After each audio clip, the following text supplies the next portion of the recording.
Mesdames et messieurs, bonsoir et soyez les bienvenus dans cette nouvelle édition de votre journal de 22 heures, dont tels sont les principaux faits. Le président de la République a présidé aujourd'hui la première séance du Conseil des ministres de la rentrée politique. Ouverture d'une école également d'excellence au PK23 qui vous sera développée également dans cette édition. Et dans l'actualité internationale, Washington promet une réponse militaire massive en cas de menace de Pyongyang. C'était donc les titres qui vous seront développés dans cette édition. Merci à vous de nous rejoindre. La rentrée politique a été marquée aujourd'hui par la tenue du premier Conseil des ministres. Ce Conseil s'est tenu sous l'autorité du chef de l'État Ismaël Omar Guelleh. 8 points étaient inscrits donc à l'ordre du jour. Les ministres se sont d'abord penchés sur l'état de l'économie du pays, puis le Conseil des ministres a par la suite abordé 5 autres questions, dont l'une étant relative à la signature d'un accord d'entente et de coopération avec la Turquie en matière d'énergie. Le compte rendu de cette séance d'aujourd'hui avec le porte-parole du gouvernement, Mahmoud Ali Youssouf. Portant attribution d'une parcelle de terrain de 4 hectares à Nagad au profit de la République fédérale et démocratique d'Éthiopie pour la construction d'une école éthiopienne.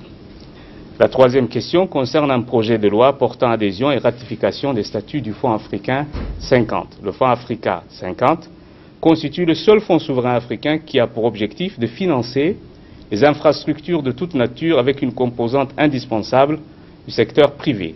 Ce fonds a comme avantage de pouvoir disposer d'un guichet dénommé Africa 50 pour le développement des projets et a pour objet de pouvoir financer des études de projets qui font souvent défaut en Afrique.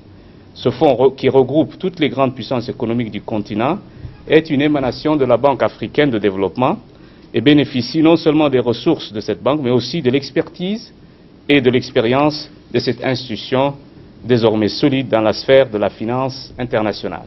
La présente loi vise donc à ratifier les deux statuts des deux institutions que le Fonds Africa 50 met en place, Africa 50 financement des projets et Africa 50 développement des projets. Concerne un projet de loi portant ratification du protocole d'entente entre la République de Djibouti et la République de Turquie sur la coopération dans le domaine énergétique.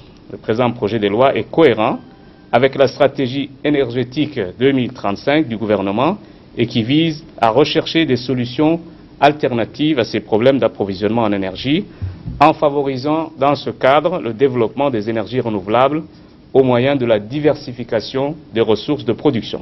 Ce protocole d'entente a été signé entre les deux pays lors de la 4e commission mixte le 29 décembre 2016. En fin de séance, le ministre de l'Enseignement supérieur a fait rapport au Conseil de sa mission de travail en Tunisie effectuée du 20 au 24 août 2017. Le ministre des Affaires étrangères a pour sa part fait rapport au Conseil de sa participation à la réunion ministérielle de la TICAD tenue au Mozambique du 24 au 25 août 2017. Pour plus de détails concernant les différents projets de loi et décrets examinés et abordés durant ce Conseil de ministres, Samatar Saïd vient de me rejoindre sur le plateau. Bonsoir Samatar. Alors, quels sont les autres points qui ont été à l'ordre du jour de cette séance? Eh bien, Ahmed, penchons-nous sur l'un des premiers points. Il s'agit de l'économie du pays qui a connu une croissance où l'on estime que le produit intérieur brut de 2016 a connu une croissance de l'ordre de 6,3% et que l'intérieur brut, que les prévisions de 2017 et 2018 seront encore meilleures avec des taux de croissance respectifs à l'ordre de 6,7% pour 2017 et 6,8% pour 2018. Les comptes définitifs de l'État Ahmed de l'exercice 2016 sont arrêtés en recette générale à plus de 125 milliards de nos francs et dégagent un excédent budgétaire de près de 731 millions de nos francs.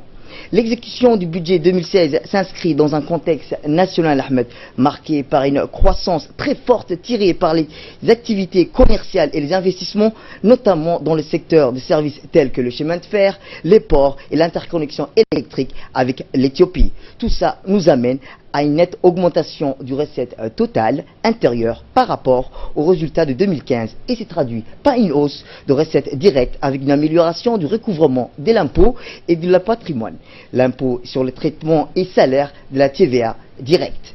L'inflation semblant en outre maîtrisée, mais en dépit de ces données et évolutions positives, il faudra travailler pour réduire le chômage, combattre l'extrême pauvreté et atténuer, Ahmed, l'endettement de l'État.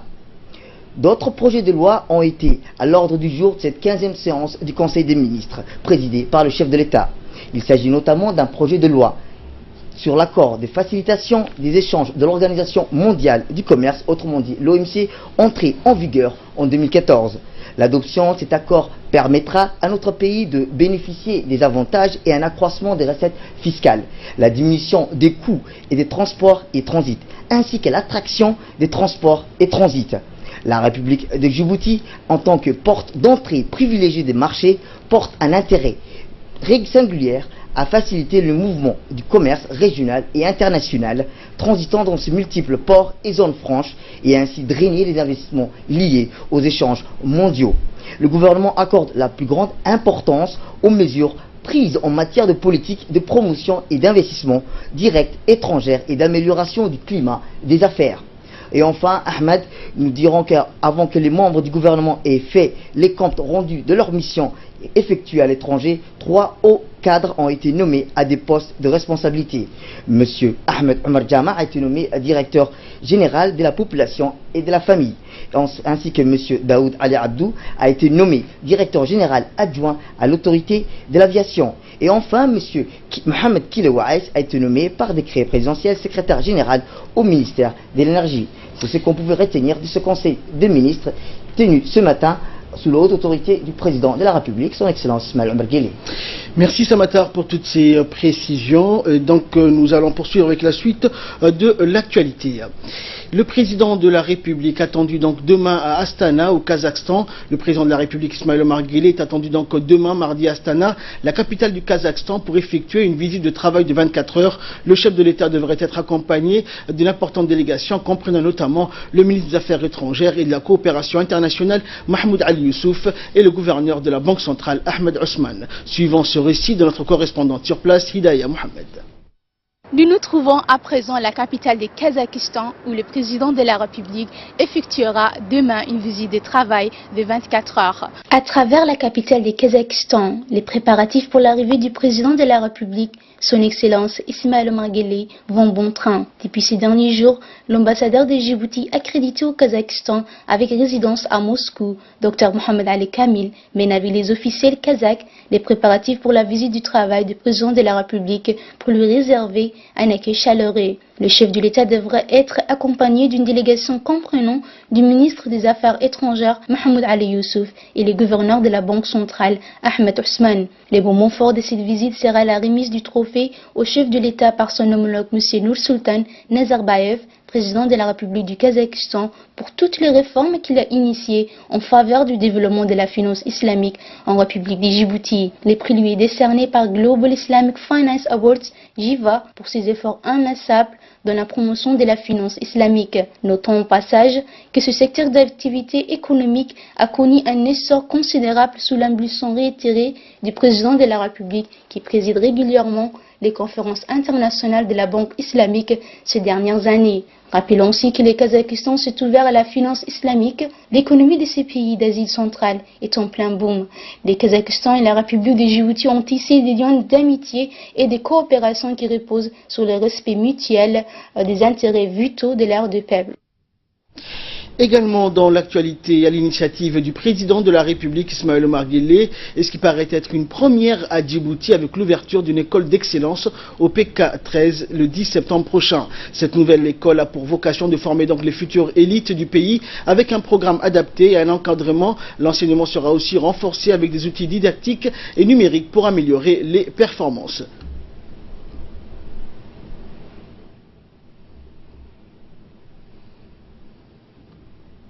Et pour la première année, donc, l'école située à côté de la cité de 540 logements va accueillir des classes de 2e, 3e et 6e année avec 25 élèves dans chaque classe. Les élèves qui vont suivre la scolarité donc, dans cette école ont été sélectionnés en avril dernier à l'école de la République.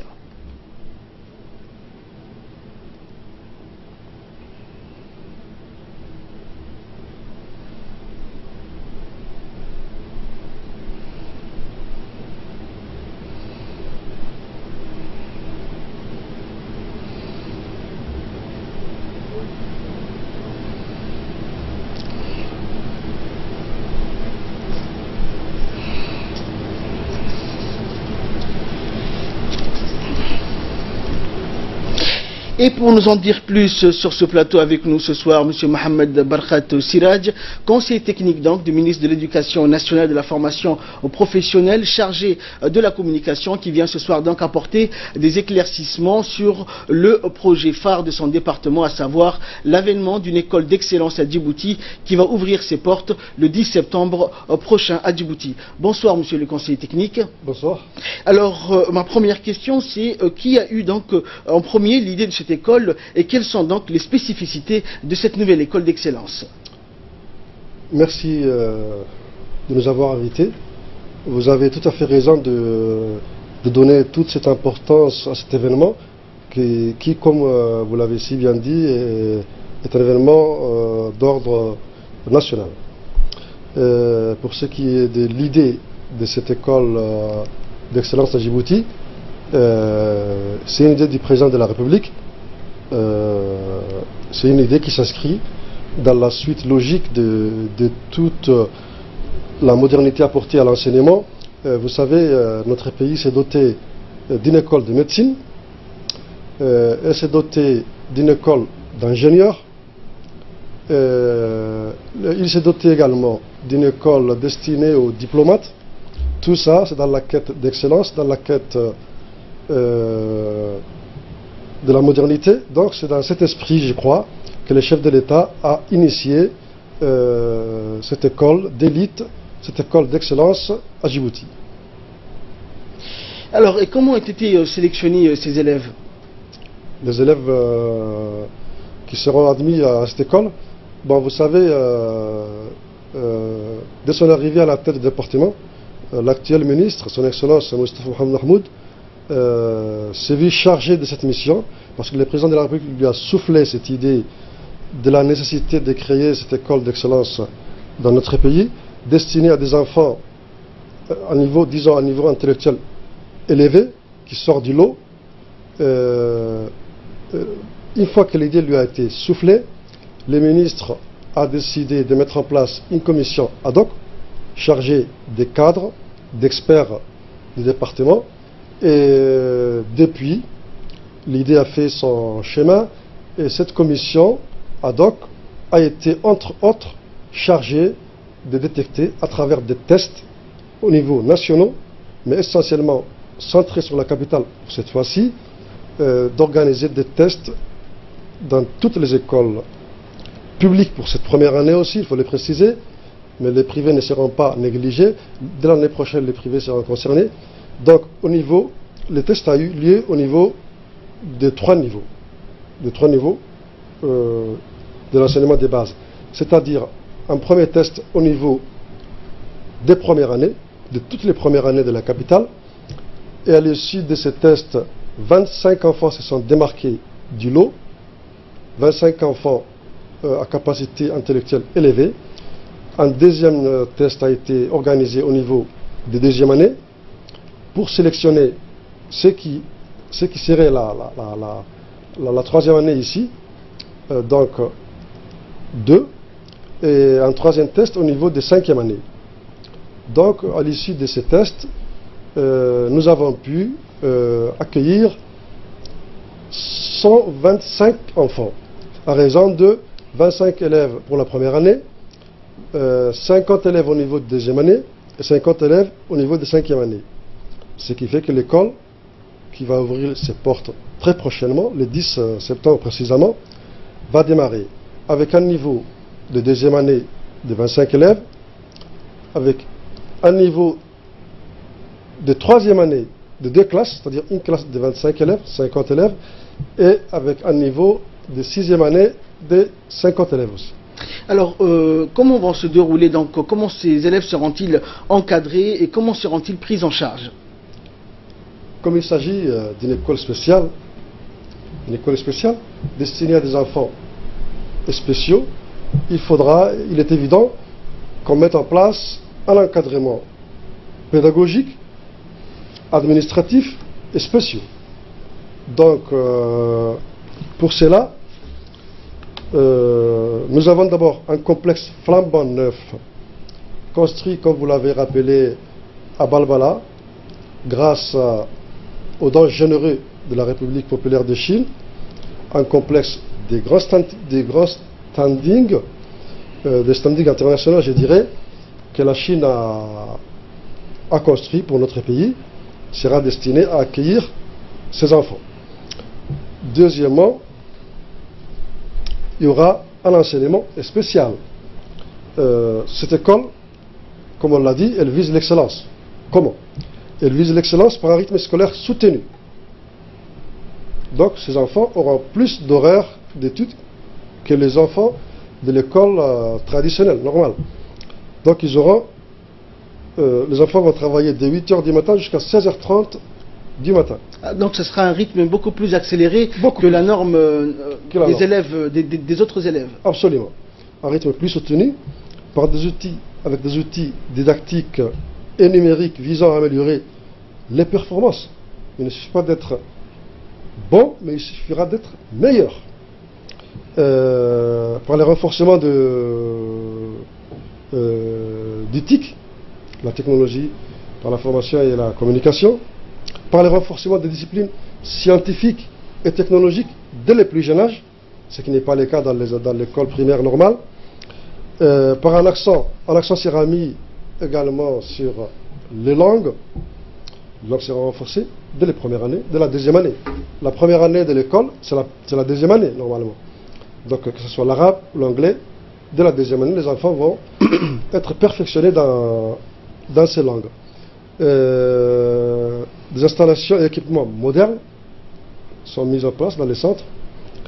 Des laboratoires et des salles spécialisées, des salles informatiques, des smart classrooms, et le tout avec des aires de jeu et des plateformes sportives répondant aux normes. Donc tout est mis en place pour que ces enfants apprennent et évoluent dans un cadre agréable et performant.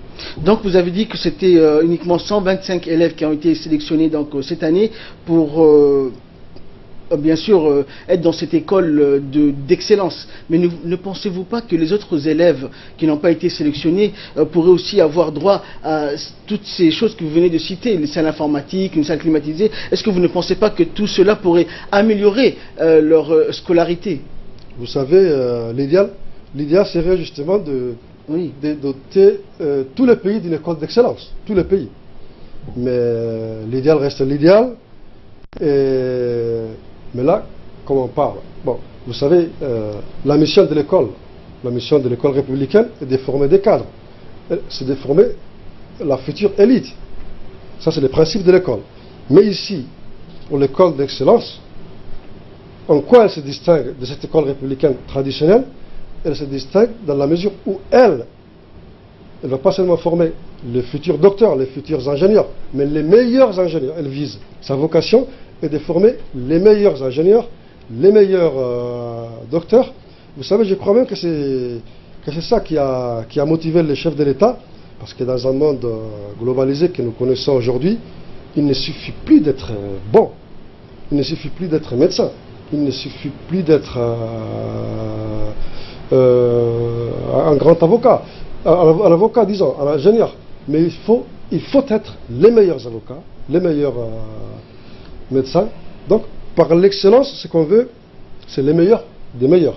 Mais sinon, la mission régalienne de l'école reste la même. Et votre mot de fin, donc, avant de clôturer, bien sûr, cet entretien? Mon mot de la fin, notre pays est sur la bonne voie. Sur la bonne voie, il faut que les Djiboutiens croient en leur école. Les chefs de l'État croient en cette école républicaine, en cette école djiboutienne, qui n'est pas vieille, qui date de 20 ans seulement. Il faut y croire en nos capacités. Il faut croire en la capacité de nos cadres. Il faut croire en la capacité de nos enfants. Et en tout dernier mot, je voudrais préciser une chose. Cette école d'excellence, c'est quoi? Ce n'est pas une école à part. Ce n'est pas une école à part destinée pour des enfants à part. Au contraire, c'est une école qui donne l'égalité des chances à tous les enfants. Pourquoi? Parce que parmi les enfants sélectionnés dont je vous parlais tout à l'heure, on trouve un enfant de quartier 6, un enfant d'Aramous, un enfant de PK12, un enfant d'Arhiba, qui sont là uniquement parce qu'ils ont été admis à l'issue de ce concours. Ces mêmes enfants, issus des familles, des classes sociales différentes vont apprendre et évoluer ensemble. Donc ils ont été sélectionnés par rapport à leur note à l'école. Absolument. D'accord. Donc il n'y a pas de favoritisme ou des enfants qui ont été choisis avec marqueur, bien sûr. Absolument pas. Vous savez, moi j'ai une fille, j'ai des enfants, mais j'ai une seule fille que j'adore. Et mon seul souhait serait de voir cette fille dans cette école d'excellence. Dans cette école d'excellence. Ce serait le vœu de tous les parents, bien évidemment. Seulement elle n'a pas été sélectionnée. Donc non, il n'y a aucun problème dans ce sens. Et puis, les enfants des écoles privées. Il faut savoir que les enfants djiboutiens qui vont dans les écoles privées sont aussi les enfants de la nation, sont aussi la future élite. Ces enfants-là ne seront pas négligés. À tous les parents qui ont choisi d'envoyer leurs enfants dans les écoles privées, ce qui est leur droit, nous disons aussi que l'école d'excellence sera ouverte dès l'année prochaine au privé. Leurs enfants aussi pourront aller à cette école d'excellence de PK13. Merci, monsieur le conseiller technique Mohamed Barkhad Silaj, d'avoir répondu à nos questions et d'avoir accepté notre invitation. Donc, vous l'aurez compris, cette école va former donc les élites de demain et va permettre à nos meilleurs élèves d'évoluer dans un cadre propice à leur développement intellectuel et à leur épanouissement socio-scolaire. Merci à vous deux et très bonne soirée. Merci. Et nous allons donc suivre la suite de notre édition Santé à présent, une antenne médicale de la CNSS, campus universitaire de Balbala. L'annonce de cette antenne médicale a été faite donc aujourd'hui par le directeur général de la CNSS, Hassan Roblé, lors de la première journée d'information sur les filières que dispense l'université de Djibouti. Une journée qui a permis donc également de s'informer sur les modalités d'inscription, l'assurance maladie étudiant. En effet, les étudiants donc de l'université devraient se souscrire à l'assurance maladie en cotisant 2000 francs seulement par année universitaire afin d'obtenir une couverture médicale complète. Autrement dit, les étudiants bénéficieront d'une prise en charge médicale totale allant des consultations en passant par les analyses biologiques médicales à l'hospitalisation.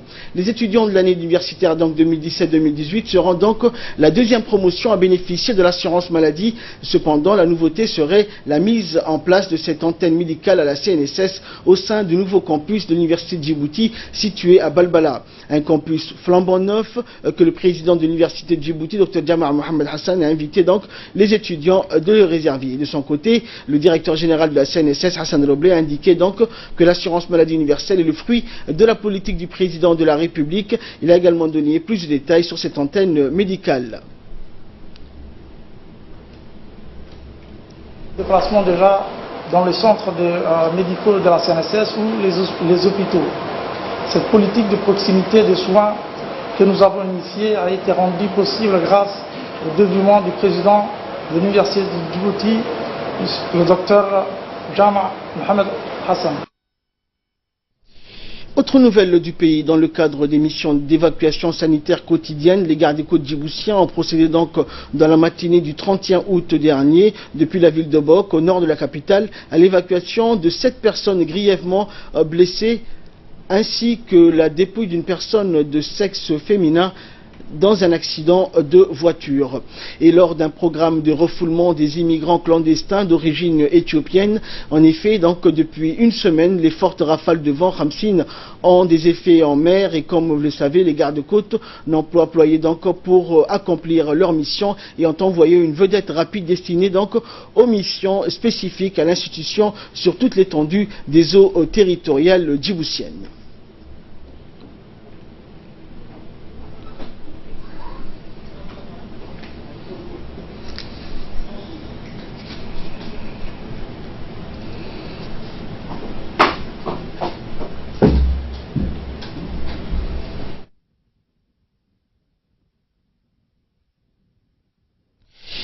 Culture à présent, le concert de soutien à l'icône de la musique djiboutienne Fatouma Mansour donc s'est poursuivi hier soir aussi au théâtre des Salines. Les musiques de pays avec des artistes qui ont mis à l'effervescence dans le public comme Hussein Haïlou, encore Fafi Haroun ou Abdenour Allalé.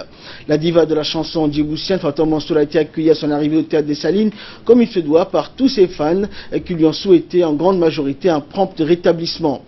Plusieurs chanteurs et chanteuses comme Abdenour Allalé, Hussein Haïlé, Adaïr Ouguré, Fafi Haroun, Mohamed Abdalladi Kaska y ont participé donc à ce grand concert tant attendu par la jeunesse djiboutienne qui n'a cessé donc de manifester leur satisfaction sur les réseaux sociaux, et un compte de solidarité en faveur de la diva djiboutienne a été ouvert à la Salam African Bank pour toute personne privée qui voudrait donc participer. La diva de la chanson djiboutienne Fatouma Mansour a remercié donc toutes les personnes qui ont participé financièrement ou matériellement, en passant par les membres du gouvernement, la société civile ou le petit privé, de la soutenir, et leur soutien est d'une valeur inestimable et inégalée. Ceci donc va la marquer à jamais, a-t-elle dit.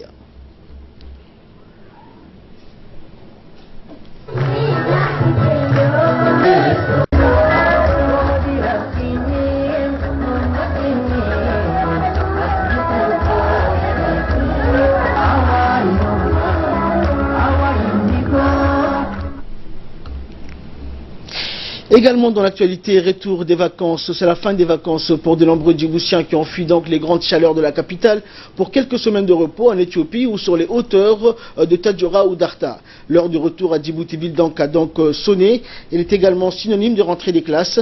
Tous les élèves donc doivent désormais reprendre le chemin de l'école.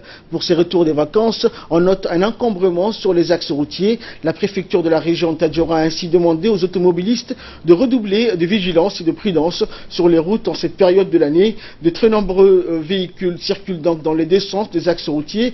Les gendarmes affectés à Tadjoura ont été mobilisés pour fluidifier le trafic sur la route du roi Fahad qui relie Tadjoura à la capitale. Ils sont présents sur tous les points jugés névralgiques ou dangereux. Leur présence dissuade les conducteurs qui appuient un peu trop sur les accélérateurs pour vite rejoindre la capitale. Malheureusement, en dépit de ces dispositions et de ces conseils, les accidents de la route se produisent encore. Samedi dernier, cette route du roi Fahad a enregistré 2 accidents qui ont coûté la vie à 3 personnes au total. La crue de l'Oued Aïboli est aussi à l'origine d'un autre accident de la route.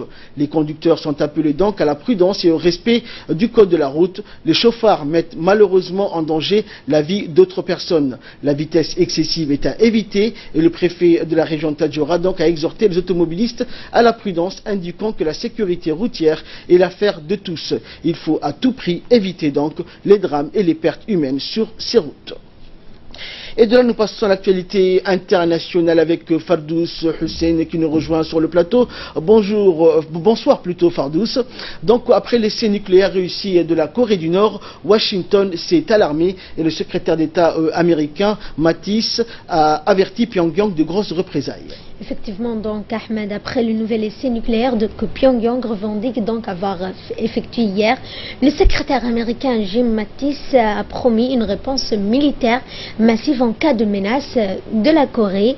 Et s'il ne frappe pas, donc les Américains peuvent accroître la pression militaire sur Pyongyang avant de même les derniers essais nucléaires nord-coréens. Le président américain et sud-coréen s'étaient entretenus afin de renforcer les capacités Ahmed de Séoul en matière de missiles et en matière donc d'augmenter ses moyens de dissuasion donc face à l'ennemi donc si l'on peut dire nord-coréen. Les États-Unis sont donc à l'initiative même de ces derniers trains de sanctions de l'ONU contre Pyongyang adopté le 6 août à l'unanimité par le Conseil de sécurité.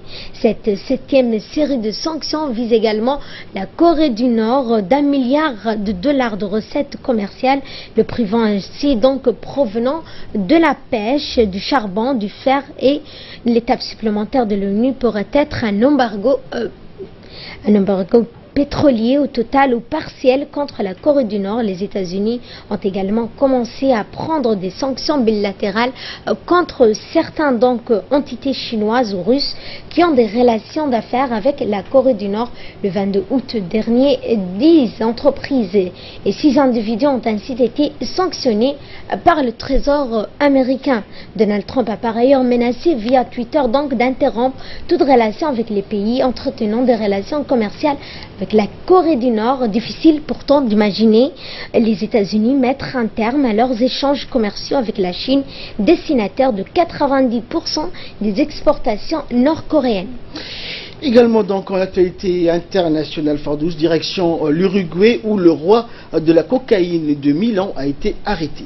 Effectivement donc Ahmed, arrestation en Uruguay d'un Italien qui était recherché depuis 20 ans pour trafic de drogue et activités mafieuses. Rocco Morabito, surnommé comme vous le dites, le roi de la cocaïne de Milan, a été interpellé dans un hôtel de Montevideo, la capitale de l'Uruguay, pays où il vivait caché sous une fausse identité.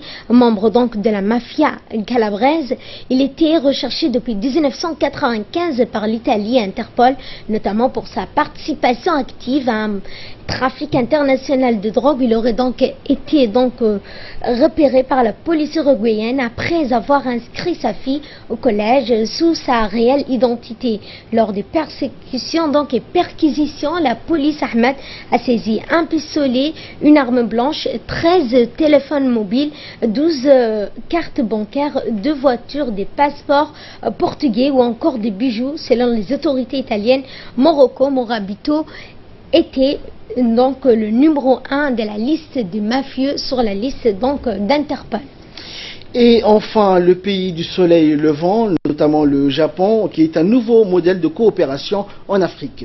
Et oui Ahmed, nous allons découvrir cette fois comment le Japon partage son savoir-faire aux 4 coins de la planète et particulièrement en Afrique. Le pays met en œuvre un modèle de coopération unique basé sur le transfert de technologies et sur l'enseignement. Son objectif, favoriser l'autonomie et la performance sur le long terme. L'assistance japonaise à l'Afrique remonte aux années 1950 et s'est encore intensifiée avec la mise en place en 1993 de la conférence internationale de Tokyo sur le développement de l'Afrique, la TICAD, dont le but est d'améliorer le processus de développement du continent. Au Sénégal, par exemple, ce modèle de coopération, comme vous le voyez sur ces images, japonais unique, axé sur le transfert de technologies, sur l'enseignement et sur l'accompagnement, a permis d'obtenir des résultats concrets en encourageant la performance et l'autonomie sur le long terme. Illustration avec un projet mené depuis plusieurs années le long du fleuve Sénégal. Un vaste plan d'amélioration de la productivité du riz est mené par l'Agence de coopération internationale du Japon, la JICA, le long de la vallée, véritable grenier de production de riz du Sénégal. Près de Podor, 600 exploitations et exploitants travaillent sur 700 hectares avec l'aide d'experts japonais. Ils ont totalement réhabilité les ouvrages d'irrigation et peaufiné des techniques de culture plus performantes. Grâce à cet accompagnement, le taux de rendement sont passés de 4 à 7 tonnes de riz à l'hectare et les revenus de producteurs ont augmenté de 20%. Merci Fardous pour toutes ces précisions et ces explications. Merci à vous de nous avoir suivis. C'est la fin de cette édition. Excellente soirée sur Télé Djibouti.